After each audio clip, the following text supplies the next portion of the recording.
Guri i vjetër i lirë me mbishkrimin Dardanus tregon se historia duhet rishkruar. Mire, do t'ju kërkoja të gjithë dhe ju që jeni këtu, që të mund të diskutojmë, të mund të lini komentin tuaj, që të mund të shpërndani, sepse po fillojnë nga e para që të hedhin balt mbi historinë e popullit shqiptar. Që në fundit ka të bëjë me secilin. Doni apo nuk doni, duam apo nuk duam. Nuk kanë faj historianët e sotëm, nuk kanë faj, sepse faj është në gjenez, pra atje ku lindi problemi, dhe tani po ja u tregoj se si. Kush është rastisht do t'i lutesha që t'i bëj like faqes që jemi sërish, dhe ju falenderoj që jemi prerë bashkë. Dikush prej jush e ka parë lajmin paracakosh të gurit të gjetur në Karposh, pranë Shkupit, ku në një gur të vjetër, që tashmë po hedhin balt kësa historie, në një gur të vjetër është një mbishkrim i quajtur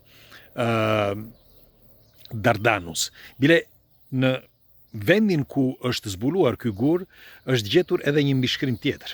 Disa shkrime të tjera, por edhe një shkrim tjetër, Skup. Po.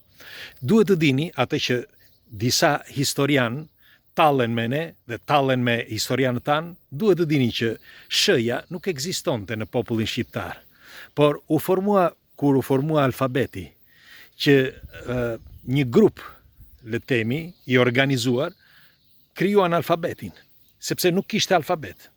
Alfabeti shqiptar nuk ekzistonte vetëm në përgojdhëna. Pra njerëzit flisnin vetëm kështu mes njëri tjetri, por nuk ekzistonte alfabeti. Kush do ta bënte alfabetin? Disa tregojnë që këto gur, sepse ky është thelbi i gjithë kësaj që po bëjmë.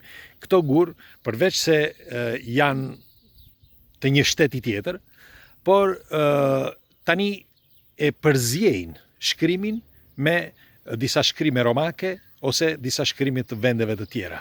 Nuk dua të flas për emra shtetesh, as për alfabete shtet, nuk më intereson fare kjo, sepse unë nuk e kam me shtetet e tjera, e përsëris, sepse secili bën punën e vet, secili kërkon të tërheqë nga vetja e tij. Kështu që unë e kam me ata që krijuan historinë. Duhet të dini që deri nga vitet 1000-1200, ose më mirë ta themi që pas një plaçkitje që u bë për rreth 100 apo 200 vite të trojve shqiptare, duke vjedhur historinë, duke vjedhur skulptura, duke vjedhur çdo gjë që gjendej, sepse disa ishin romake, disa ishin në bashkëpunim me vendin, disa ishin greko-romake, e të gjitha këto, disa ishin të vendit, i lirë etj, por të miksuara këto me vendasit, ato ishin histori. Dhe çfarë bën? Një dyndje e madhe të shteteve fqinj, të qëllimshëm, morën skulpturat, morën historinë, vodhën librat, vodhën çfarë u dëshqefi dhe ikën. Kështu që ku do ta gjej historinë Shqipëria? E njëjta gjë, sepse ndodh edhe me alfabetin, sepse alfabeti nuk ekzistonte.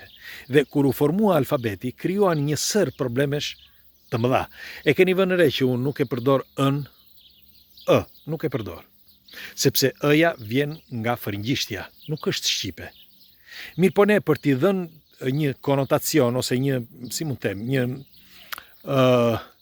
një fonetik, për ta kuptuar një fjalë, ne jemi të detyruar që t'i vëmë ën, sepse për shembull, jemi të detyruar. Dhe kështu që kemi vendosur ën. Shëja nuk ekzistonte në Shqipen e vjetër, shqipja arkaike, por shqipja e sotme, duke u formuar nga alfabeti që u bë nga e para, nga një moment filluam që të shkruajmë dhe të lexonim. Dhe ky është problemi kryesor ku kapen të gjithë. Sepse doja që ta nënvizoja këtë. Që të gjithë studiuesit e sotëm kapen pikërisht këtu. Pra problemi nuk është tek këta studiues të sotëm. Nuk është i sotëm, problemi është i vjetër.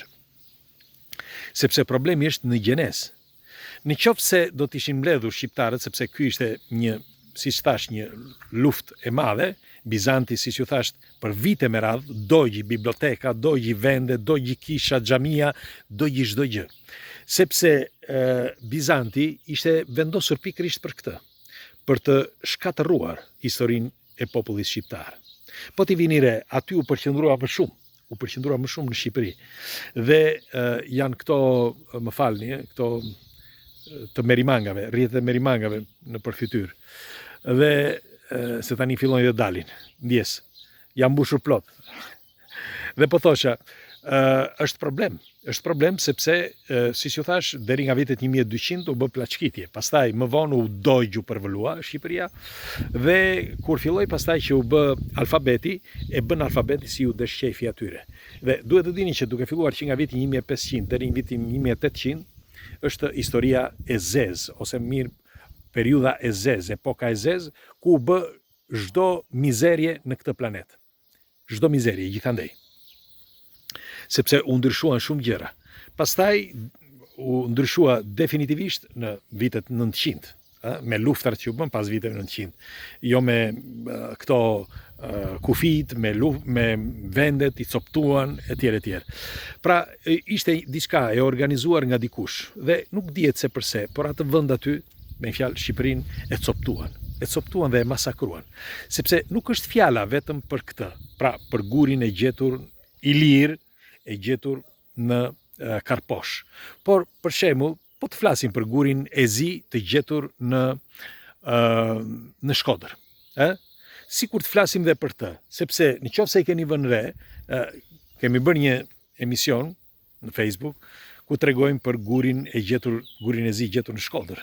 Dhe ka studiues shqiptar, ata që munden, sa të pak munden, që të bëjnë një studim. Dhe sipas një studimi të një profesori shkodran, mendohet që guri i zi i gjetur në Shkodër është gjua që flitet, që u formuan gjuhët e tjera.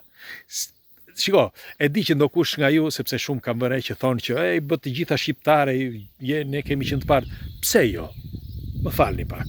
Pse mos të jemi të parët? Ku është e keqja?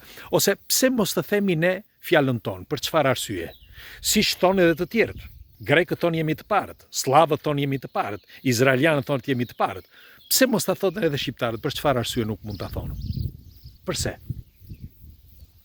Po sikur me të vërtet historia e njerëzimit ketë burimin pikërisht nga trojet shqiptare. Po sikur njerëzit e parë, pra Adami dhe Eva, të kenë lindur pikërisht në trojet shqiptare. Po sikur. Pse jo? Pra pse mos të ketë qenë në trojet shqiptare? Shiko, në kohën e monizmit, tregohet se janë bërë plaçkitje akoma më të mëdha, sepse dikush jepte urdhra nga jashtë që të pastronin disa gjëra, duke filluar që nga skeletët gjigande etj. Dhe thuhet edhe të historisë. Bile edhe historia është plaçkitur pikërisht në atë kohë, kur mendohet që ishte anasjelltas, që gjoja i dhan hov historisë Shqipërisë. Po ta shikoni, shumë gjëra, sepse e thon studiues, e thon profesor të asaj kohe, po ta shikoni, duke sikur e kanë rënuar historinë në vend që ta riqepnin. Dhe disa le të themi hipoteza tregojnë që pikërisht në atë periudhë, pra në kohën e monizmit, janë marrë edhe gjëra të tjera të rëndësishme, për shembull në Fterë. Janë marrë disa gjëra mjaft të rëndësishme, madje edhe në liçenin e Ohrit. Disa gur, disa mbishkrime që janë unike, që unë nuk dua ta besoj këtë, sepse kalon tej logjikës njerëzore, sepse jo vetëm duhet shkruar historia, por thërmohet bota nëse këto teori dalin të vërteta. Thërmohet, sinqerisht e them. Mirë po, nuk mund t'i themi, sepse janë teori konspirative dhe i trajtojmë si teori konspirative. Megjithatë, unë do të dëshiroja nga ju. Çfarë mendimi keni ju për këtë teza të reja që po bëjnë këto vendet e huaja, shtetet e huaja, bëjnë duke thënë që duke e anashkaluar dhe duke bastarduar shkrimin e Vjetër i Lirë, ku shkruhet Dardanus, ose gurin e zi në Shkodër etj. Pse duhet të ndodhë kjo? Për çfarë arsye? Për mendimin tuaj? Pse? Po sikur ne të gjithë së bashku të flasim sa më shumë, të ngrihemi dhe me aq sa mundemi t'u japim fakte këtyre njerëzve që i kemi, shumë pak kemi, por ato që kemi t'u japim fakte dhe të themi kjo është. Por nuk mund ta bëjmë ne, nuk diskutohet. Por nëse ngrihet populli, pa dyshim do ngrihen edhe akademikët, kështu që pres komentet tuaja. Kalofshi një ditë bukur.